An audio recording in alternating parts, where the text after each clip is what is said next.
Nancy. And I'm Nancy Goodban. I live in Redwood City, California. So I'm the organizer for San Mateo, Santa Clara, and Santa Cruz County.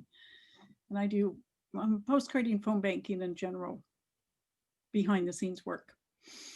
Gabe. I'm Gabe Wheaton. I am the phone bank coordinator. So just putting together all the little phone banks and the scripts and making sure our phone bank team is all coordinating with each other and making sure that your phone banking experience is as good as it possibly can be. All right, great. Suzanne. I'm Suzanne Hutner. I'm in Berkeley, California, but I've been organizing in North Carolina for the last year with Reclaim Our Vote. All right, thank you. And I'm going to put you on the spot. I'm going to go all the way down. Sandy, Students for Justice. Yeah, hi everybody. I am Sandy Radiff. I'm co-director along with Claire Ullman of Students for Justice, which is a student internship program that works closely with, and I guess is sort of an initiative of Reclaim Our Vote. We could call ourselves that. And I'm in New York City, and Claire is in Connecticut. So welcome everybody. Glad to be here. All right, wonderful. Now I've got a PowerPoint that I'm going to share with all of you. And then we are going to bring Gabe up and get our update on where we are with our phone banks, because we've been in some major transitions this week.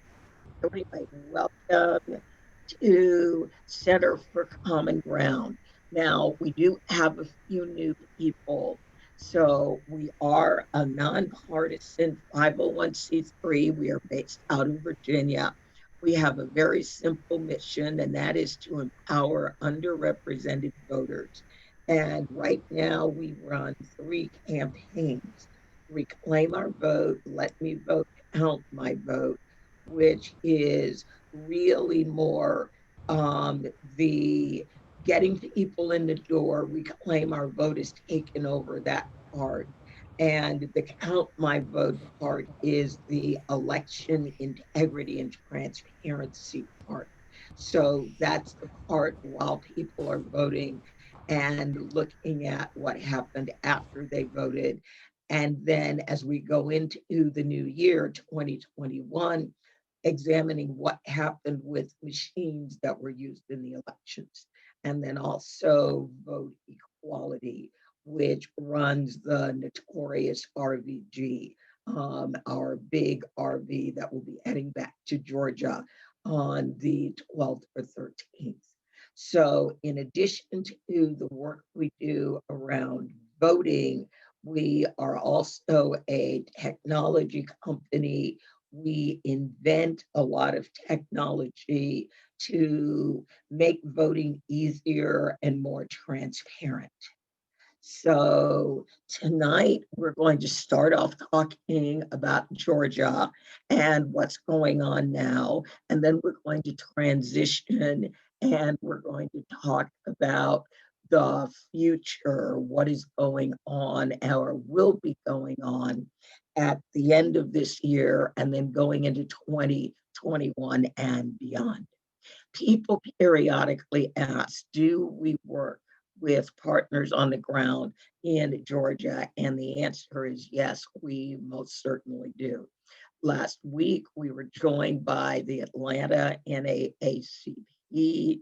Periodically, Cliff has joined us from Black Voters Matter. They're based out of Atlanta. We are doing work with the New Georgia Project, the Newberry Foundation in Hawkinsville, Georgia, which looks like it will be the site of our first democracy center. Evan Marlborough joined us a couple of weeks ago from the Georgia Youth Poll Worker Project, and he talked about his Peaches to the Polls initiative that's getting our young voters 18 to 29 years old to go and vote. And our old partners, they've been around for a number of years, Indivisible Georgia. So I'm going to talk a little bit about the Georgia billboards. We will have 17 billboards in Georgia. Our billboards are all digital. That means I can very easily change what they say. Right now, I have 4 screens. So there are 6 billboards in Metro Atlanta that will be in Cobb County, in Fulton County, and in various parts around Metro Atlanta. There are 3 in Warner Robins, 4 in Savannah, 4 in Augusta, giving us a total of 17 of these billboards. So one of the screens talks about the Senate runoff. I am going to edit these billboards. I'm going to remove the word Georgia. People in Georgia have figured out, yeah, the election is happening in Georgia. That's unnecessary. And I'm going to add the Public Service Commissioner race, because not only do we have the Senate runoff, we also have that PSC race as well. So we're going to get that added to these billboards. Because the on the ground partners have made a major commitment to do canvassing, door knock canvassing. We've been sending PPE to Georgia. I've ordered 25,000 kits that are on the way to the Atlanta NAACP, where they will distribute the kits to the 18 counties where they are working in partnership with those rural Black Belt counties. In addition to Atlanta, we've sent 25,000 masks to Black Voters Matter. And I just had a donor give me an opportunity to request another 50,000 masks for the Atlanta NAACP, who got more people who committed that they would join them for canvassing.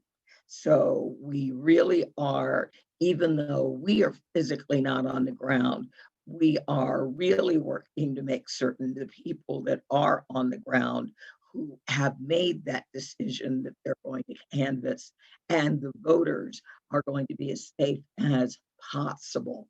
That slides out of order.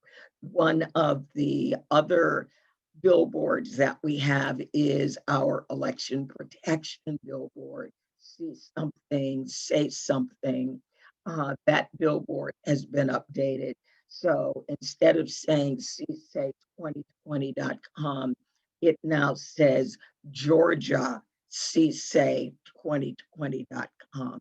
We have a special version that really only shows the state of Georgia instead of the other states. The notorious RVG will be back in Georgia for the start of early voting on December 14th. She will be in Augusta, or she'll be starting out in Augusta, where they have a John R. Lewis votercade plan. And right now the plan is it will participate in as many votercades as possible. So letting people know that there is an election, reminding them that the election is there, and just driving around and being a very visible presence. And I'm going to stop my screen share now, and Gabriel, go ahead and do an update on phone banks. All right.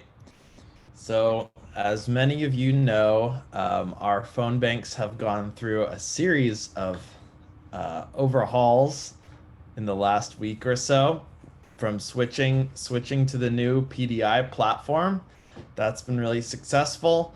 And we now recently just made the switch on Monday to get out the vote scripts. So now we're doing only get out the vote scripts. And because the registration deadline has now passed. And another switch that we are making is we're changing the formatting of the scripts so that it's a little bit easier for people to not have to scroll up and down, and the scripts are a little bit more responsive. And one of the things that's really had an impact, just the last couple days, is Andrea and Deepak have been working on this phone bot where Georgians can text the phone bot or call it and give it their county and zip code, and it will tell them the closest early vote location. So this is great because it allows us to create more flexible phone banks that include multiple counties now. So before, there were a bunch of very small rural counties in Georgia that we would have liked to make phone banks for, but the actual populations of community of color voters in them were so small that we would have had to, basically the individual counties would have been called up in like 20 minutes from the rate that Reclaim Our Vote volunteers make calls. But now we can bundle up these groups into one phone bank, which means we can include a lot of small counties that we weren't able to logistically before. So I'm really excited. If you want to check the Center for Common Ground Georgia page, we have the new phone banks up and running there, and you'll notice there's a rural counties phone bank. That includes, I think it's like 20 different counties across Georgia, and they're all low population, or I should say most of them are low population rural counties. And so that's kind of that's where we're trying to focus. That's where Reclaim Our Vote's sweet spot really is. And so I would encourage everyone to check that out. We've also updated our phone bankers guidelines document to reflect the fact that we're getting multiple contacts per household, just a few things that are shifting from day to day. So make sure to check that out. If you are on the new scripts too, you'll notice that there is a link directly to the phone bankers guidelines document. So you won't have, it'll be easier to find the training materials if you encounter something in the new scripts that maybe confuses you a little bit. We've also highlighted all of the new additions to the phone bankers guidelines so that your eye will be able to find it easily. Our contact rates, we were hoping that they would be significantly better when we switched to get out the vote, and our hopes are met with the reality that they are. Our contact rates are now around 45 to 50%, which are great. They're still mostly voicemail, but yeah, it's we're excited, and we're hoping that the contact rates continue to get higher as we continue to make calls. And now, especially some of the counties that we've been calling lately have been on the more urban side, and larger populations. And what our volunteers have encountered is more people getting a little frustrated, which is fine. You know, there's a little bit of that in any phone banking operation. But the other thing I'm excited about with this new rural phone bank is most of the counties we're including are not counties that are normally overwhelmed by calls. So a lot of these counties are counties that none of the other major organizations are focusing on. So yeah, we're really excited for hopefully the contact rates to be a little bit better because a lot of these voters are not being called as much, and for them to be more receptive to the proper voting information that we're giving them.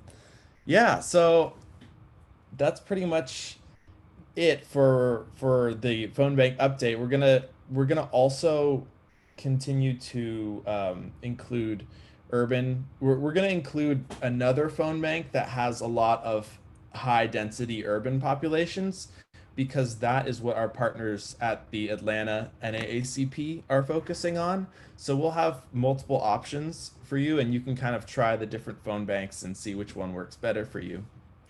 We've also left a single phone bank that has the format of the way we used to do things, which is include the entire script just in one page in case anyone's having trouble adjusting. But I would invite everyone to try the new script and really try making a few calls with the new format, and you might find after a few calls that it's actually a lot easier. You have to do less scrolling, and you can get through more voters in a shorter period of time.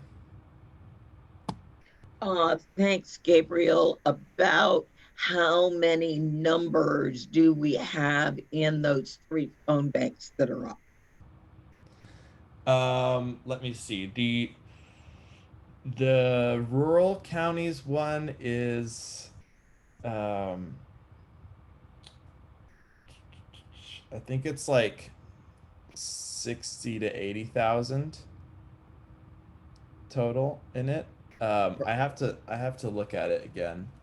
All right. Well, again, what is very, very important is these are very, very large phone banks. Before, when we had to break everything down by individual county, it would be a rare county where we would have 20,000 phone numbers. So, with this new combination of rural counties, normally when we look at community of color voters in rural counties where we had phone numbers, we would often have only 300 or 400 voters. We are now able to add those voters into this big new rural phone bank. So very, very, very important. And again, with the new and better numbers. So we changed to a different vendor because we wanted to be able to allow people to do the click to call from their browser if they wanted to do that. And B, we wanted to have the better phone numbers than the quality of the phone numbers that we were finding in NGP band. Yep. All right. I've got a really quick texting update. Deepak loaded 1 million new cell phone numbers into the Georgia version of Text%. Catherine and the team have begun texting, and let me take a quick peek. Let's see where they are now.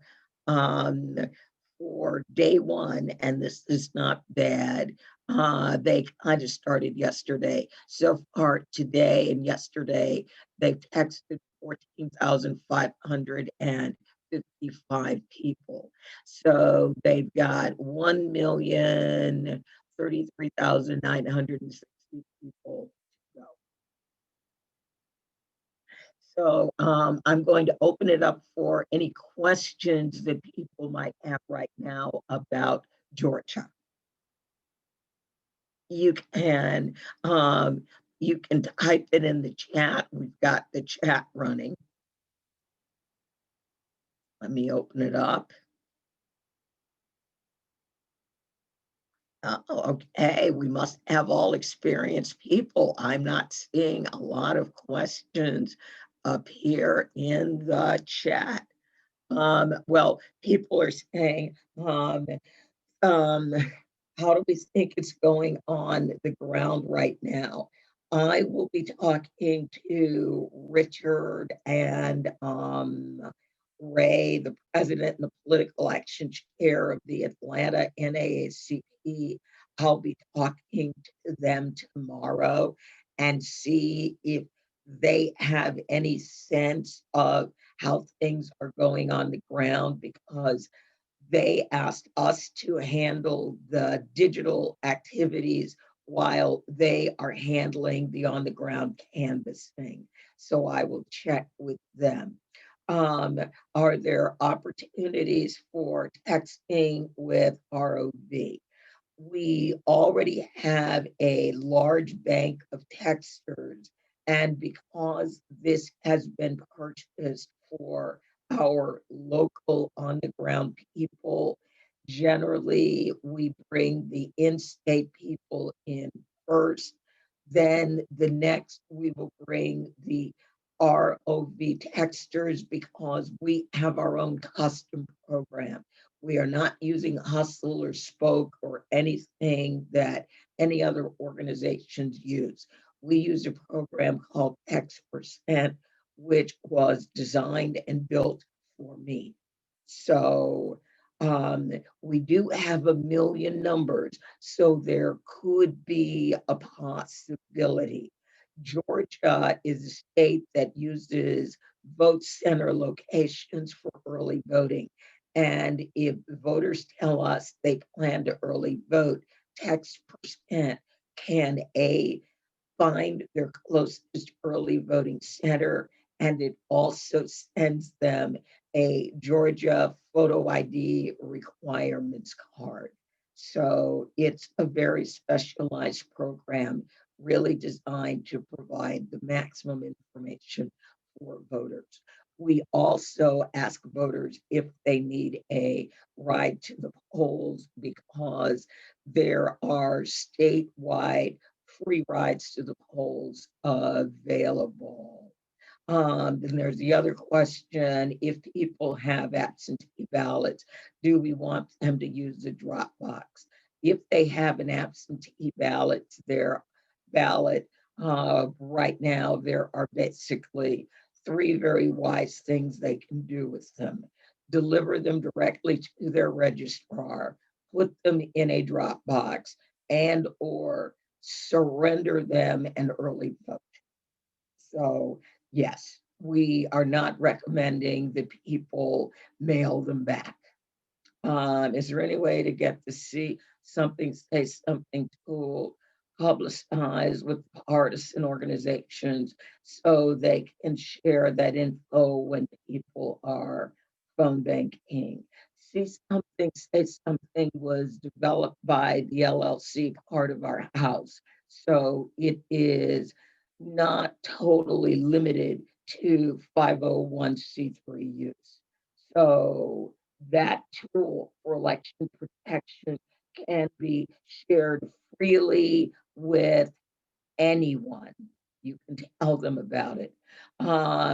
Gabe, do you have the total number of calls for voter reg?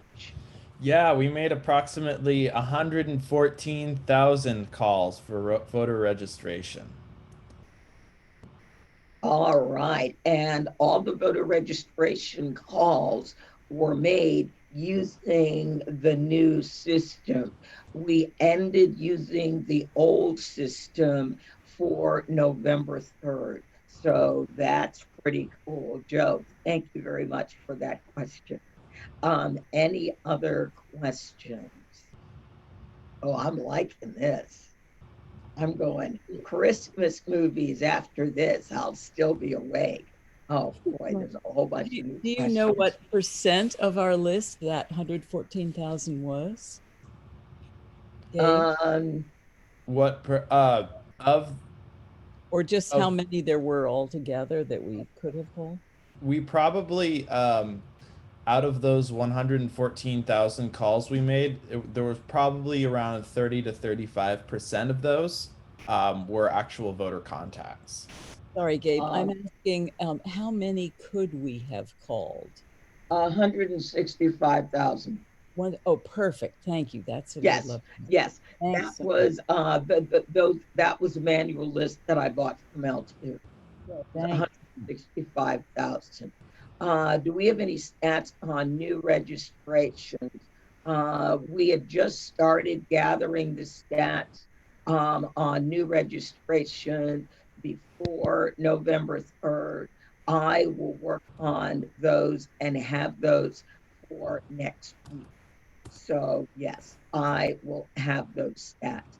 and then we'll look specifically at the more rural counties where we work, because in many of those counties, we were pretty much the only people working there. And again, how many new voters registered by December 7th? We will not have that information for at least 9 weeks. So when new voters register, that information goes directly to the state. They do not update third-party systems for 8 to 9 weeks. So we've got a while before we'll be able to figure that out. I can't go back and figure out what voters registered for the November 3rd election. That I can do. Um, who is this? All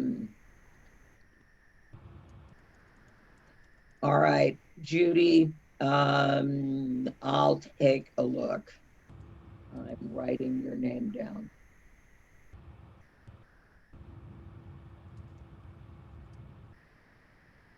We are going to be doing training with the Atlanta NAACP. We're hoping they will get their youth and college division activated to do the texting.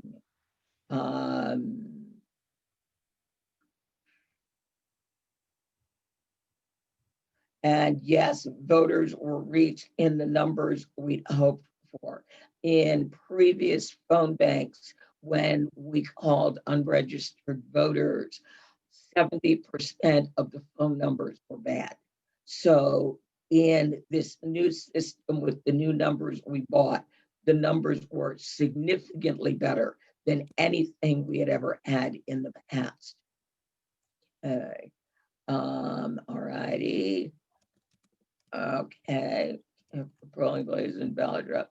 We do not have links or information for the drop boxes yet.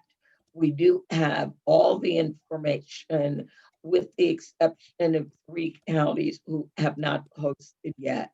We have all the information for the early voting sites. We are currently working with the Georgia State Secretary of State to make sure that we get the list of polling places in advance of the election. That has proven to be more than slightly challenging. Right, yeah. Once we have a source that lists all the ballot drop boxes, we will generate our usual map of early voting location and ballot drop boxes. Okay, all righty. Okay. Yes, the party and the Democratic Party and the campaign want texters. They're using Hustle. Are we encouraging people? No, we are not encouraging anyone to request an absentee ballot at this time. That ship has sailed. If you have not already requested your absentee ballot, there is no way in the stretch of anybody's imagination that you can expect to get that ballot on time. So, no. Yeah, and there had, yeah. Oh, yeah. Okay.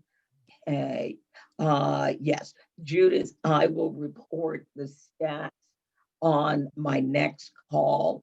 I've been busy working on the democracy centers. We've got a question, can anything be done about closing so many polling places? No.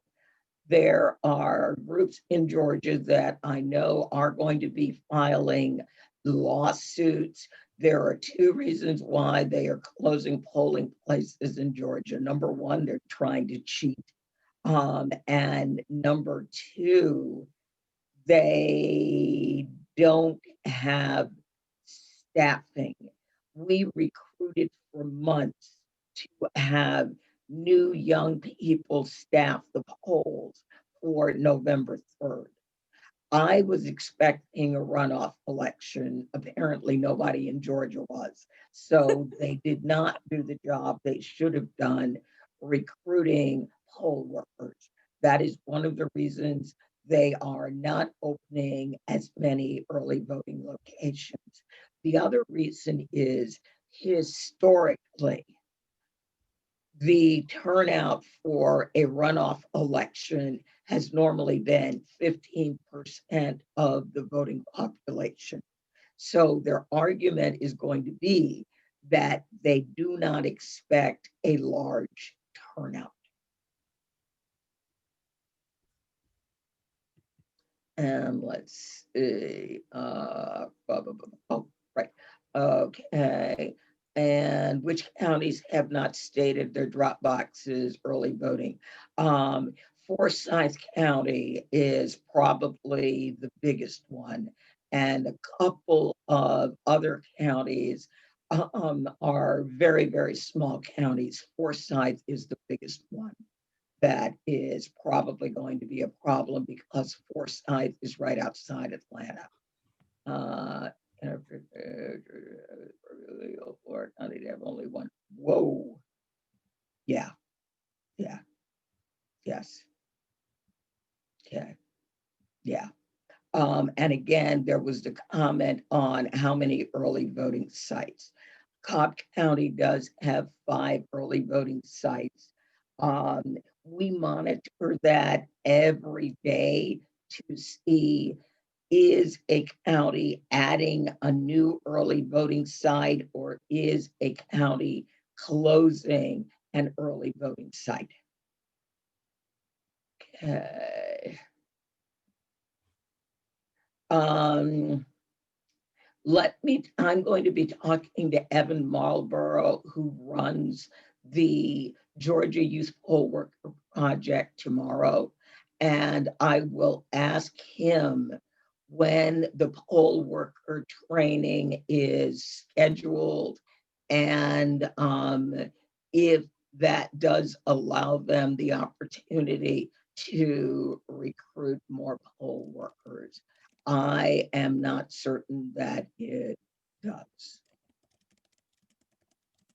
All right, good. We had a lot of questions and I was able to go through them. So great. All right. Now, let's talk about where we are going at Center for Common Ground. This will be our new focus for 2021.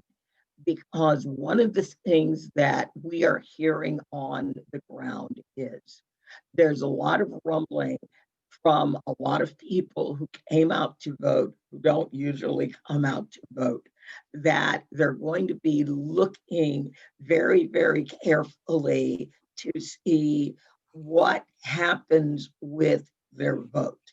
In other words, people are looking to see, is the administration, Congress, whomever, going to be responsive and respond to the support that was given by communities of color?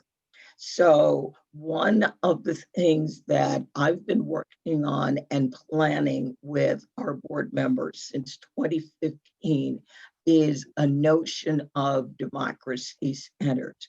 And I know I've spoken with some of you about it before, where these would be year-round in community, on the ground centers responsible for doing the organizing. So we didn't just try to organize voters literally right before an election. Now, admittedly, we started a whole year before, but the organizing needs to be continuous.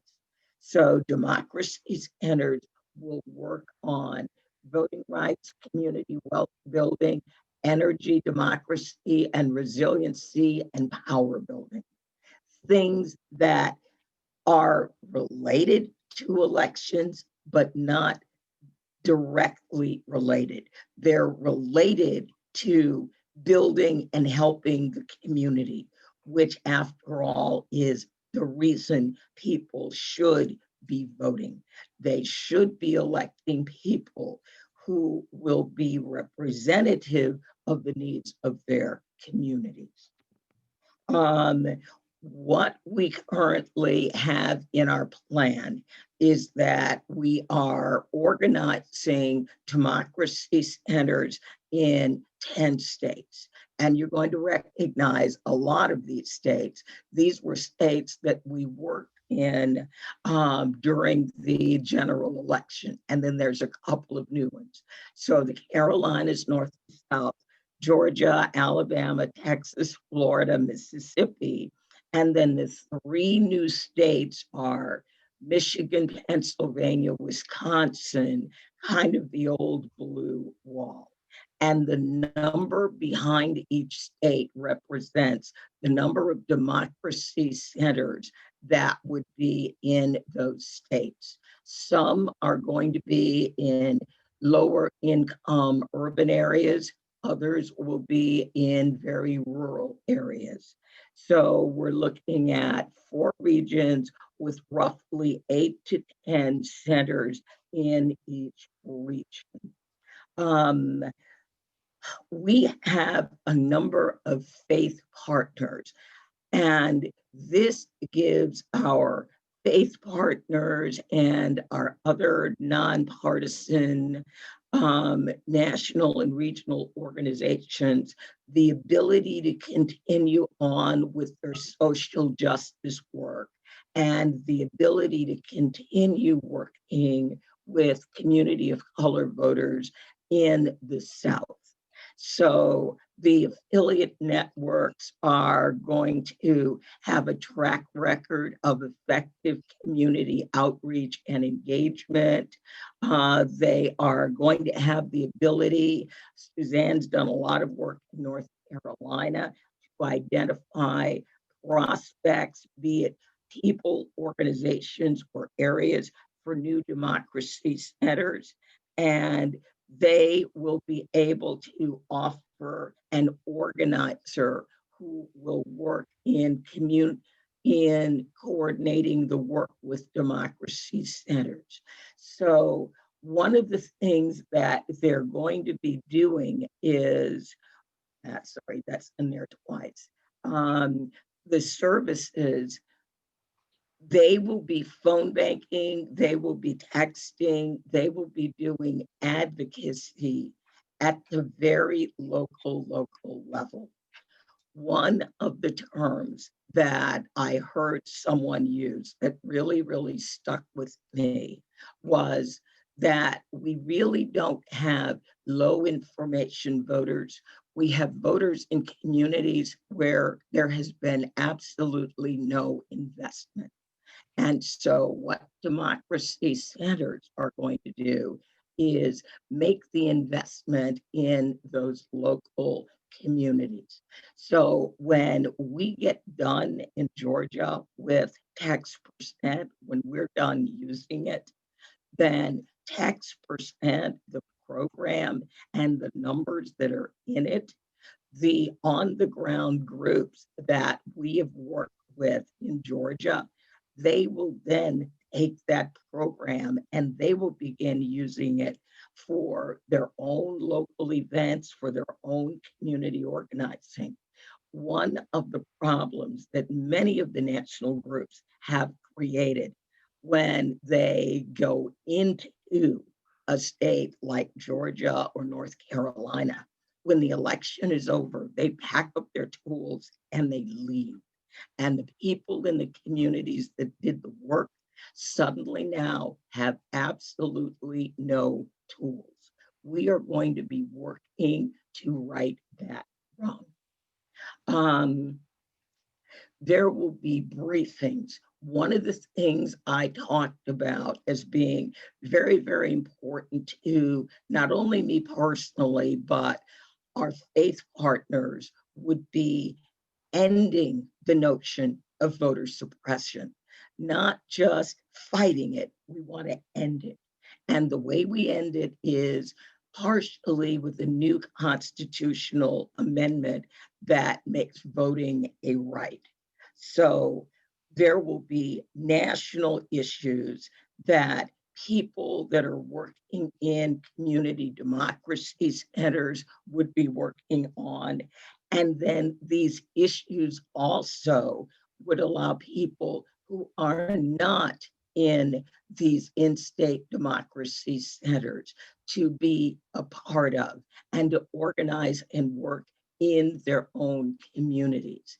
So, in other words, there will be some very specialized democracy centers located in our target states, but now everybody is a target state with the national advocacy that we will be doing, because suddenly now all 50 states are target states. If we want to pass a constitutional amendment, not only do we need to pass it at the federal level, that means we need 218 votes in the US House and 60 votes in the US Senate. We then have to turn and pass it through 38 state legislatures. So you see, we are now looking at an engagement that has a huge educational component to it, where everybody has a stake, and people no longer have to feel we are only working to help others. It's like we're working to help others and we're also working to help ourselves. We had an opportunity to do an amazing seminar program with Gabby Lemus, the Voting in Troubled Times. There will be more seminars like that. There will be action alerts where communities will learn to follow what is going on in their state legislatures. And because we're going to make certain they know how to use advocacy tools, if they need to write a petition or mount an email campaign that goes directly into their state house or city council, they will have the skills. You will have the skills to do that, because we're also making the investment for Reclaim Our Vote organizers as well. What are we going to be teaching people? Well, we're going to make certain that people have leadership development and recruitment skills. And in order to get skills, somebody has to take the time and make the investment to train you. There will be community issue surveys. A number of groups have already put together surveys. We'll be working with those groups to figure out who's got the best one, or there may end up being several different versions depending on, is it an urban community or a rural community that we'll be able to share. Local issue advocacy. Is there something going on in your community that's unique to your community and you've identified it as a problem? Then definitely you are going to have the ability to work on that in addition to the national and maybe the state issues that you're working on. Getting earned media. Periodically, you need the media to pay attention to you. And periodically, you need to make certain that the media pays the right attention to you and gets the story that you want them to tell. How do people do that? Somebody trains them how to do that. So we're going to be working on that. I already mentioned the Action Network, making sure that local groups know how to use the phone banks. They know how to use text% because it will be in their community. They will be writing their own scripts. They will be using it to do their own advocacy. And potentially, they may be using it to recruit candidates for nonpartisan board of directors, rural electric cooperatives, credit unions, whatever happens to be in that community that's important. We have a postcard system. local communities may want to do postcards. We will be working to make sure that everything that we've basically become a machine doing it nationally, they will be able to replicate that on a very local level. So that's what I've been working on. And this is the plan that we are looking at for 2021, taking us all the way into 2022. And then we really have to ramp it up because in 2 more years after that, we've got another presidential election. So, like my mother said, an election is like a Greyhound bus. There will always be another one coming along. And it is about time we made sure that all communities are ready for these elections, that they know what to do. And every 2 years, we don't have to run in and literally jumpstart democracy because it's on life support. If we want to achieve voting rights, climate justice, economic, social justice, whatever it is, if we don't have a functioning democracy, we will never be able to achieve any of those things. So that's what we are working on. What about yes, I live in Virginia, so, and the RVG will be at home. We are definitely working on the 2021 election in Virginia. In 2021, Virginia will be electing the entire statewide office, governor, lieutenant governor, attorney general, and then all 100 seats in the Virginia House of Delegates will also be up for re-election. So yes, we will be working on Virginia. There are a couple of areas that I've identified where we will put in pilot democracy centers. People are going to say Virginia is blue. There are some areas in Virginia that they are bluish, but if we can't get people to vote, they won't remain blue. So we're going to get on the front end of that.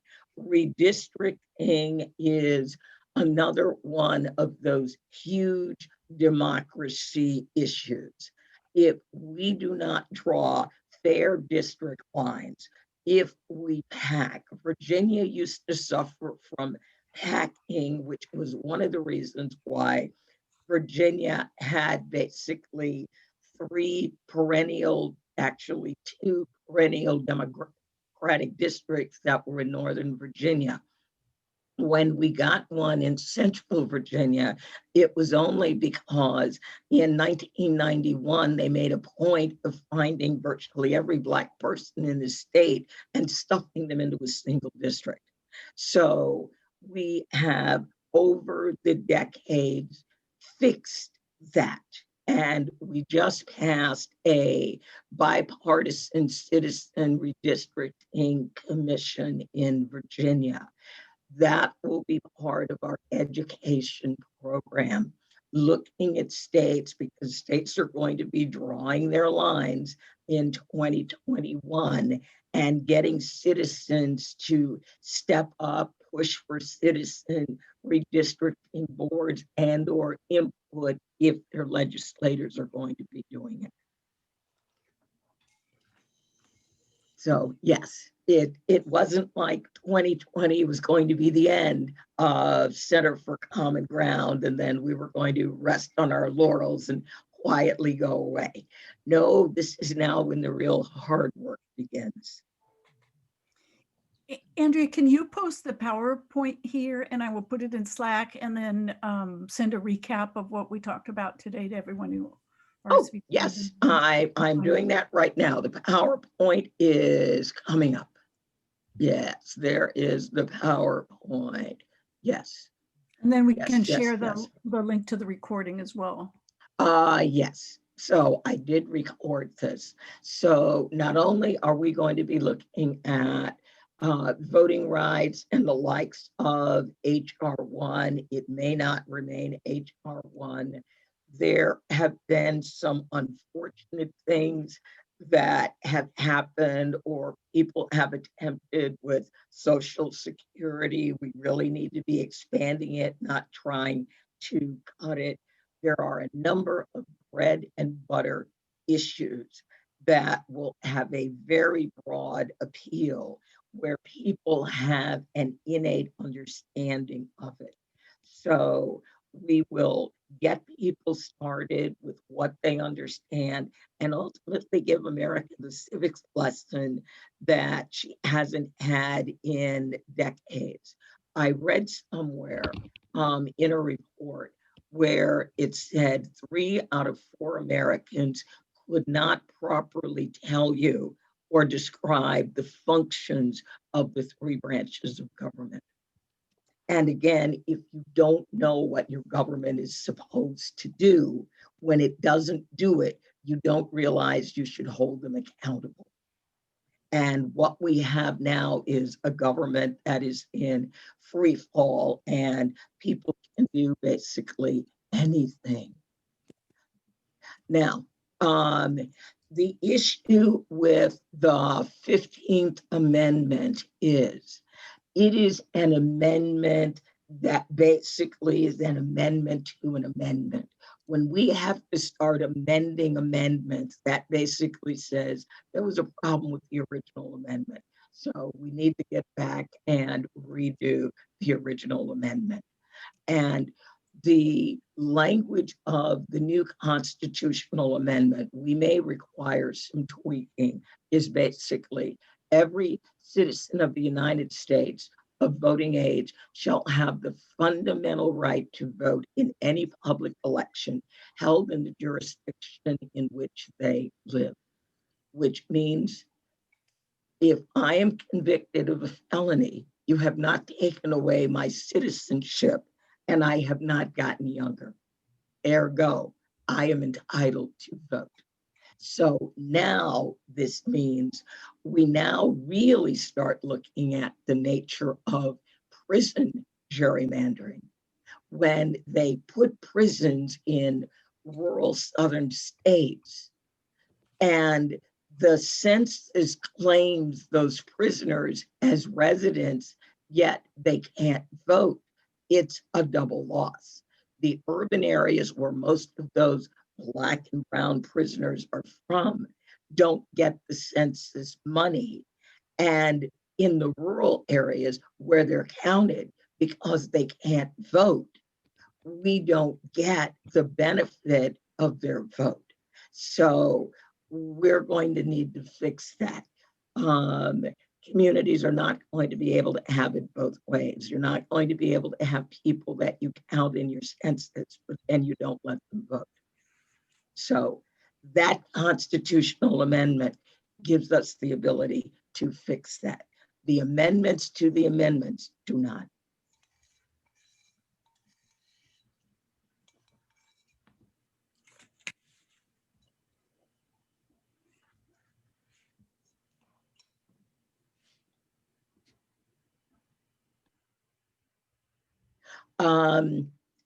In the South, I'm attending the Cente convention, the Southeast Climate Energy Network.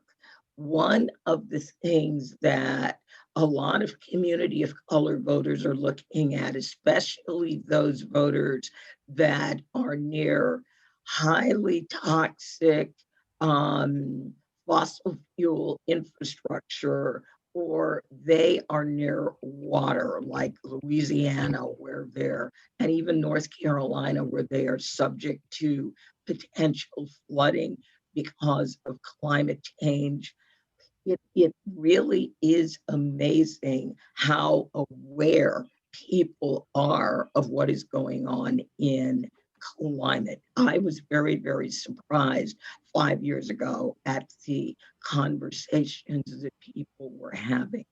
So climate is one, policing will be another one, healthcare and wages. Healthcare and wages impact everyone regardless of where they live.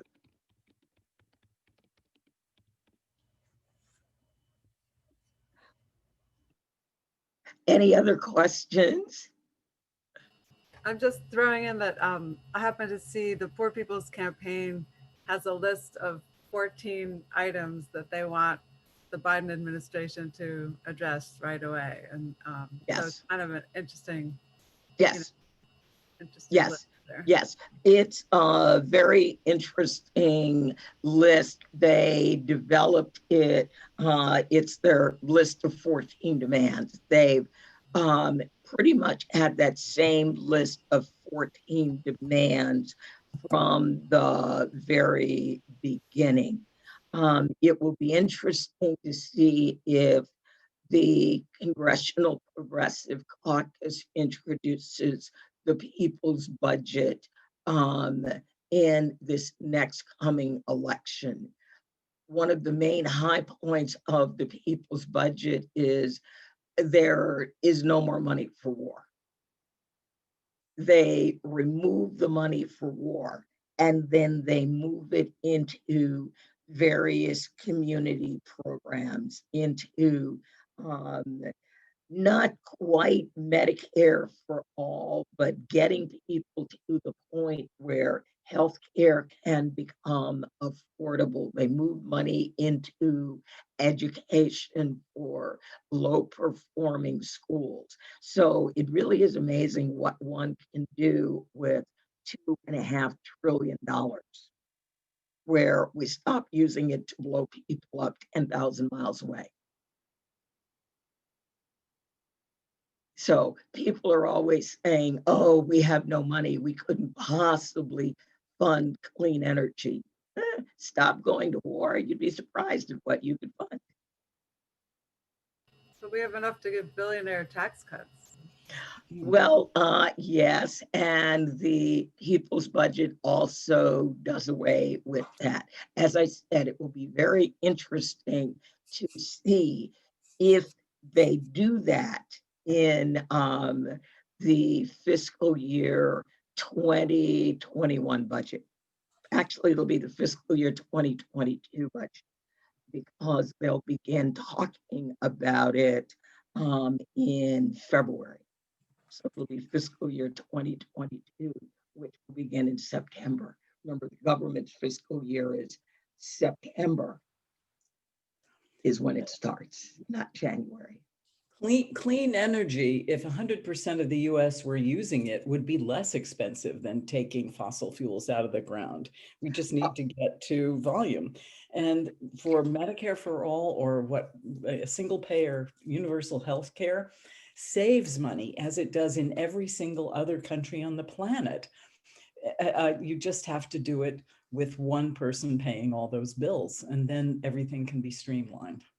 Right. And then this also, as you get rid of the multi-million-dollar CEO salaries and the corporations paying the lobbyists. Yes.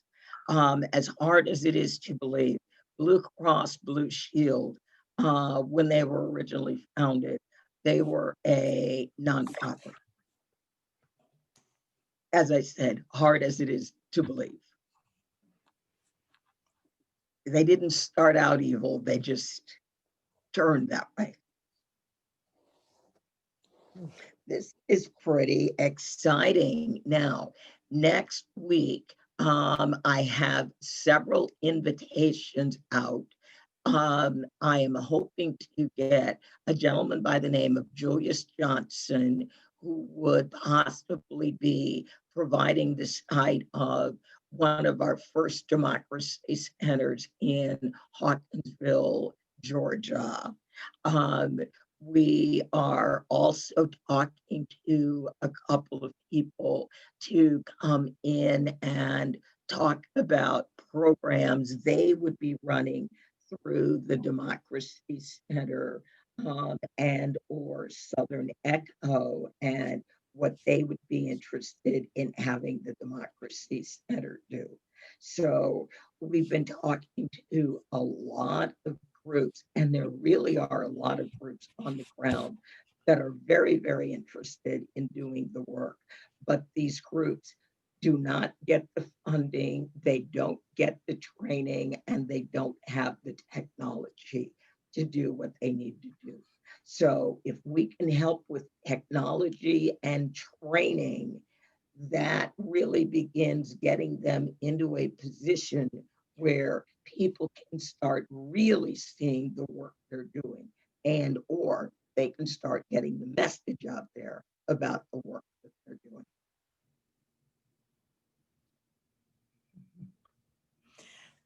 And one last little thought, Andrea mentioned Marshall Gans earlier, who did all the training out in California in the grape fields.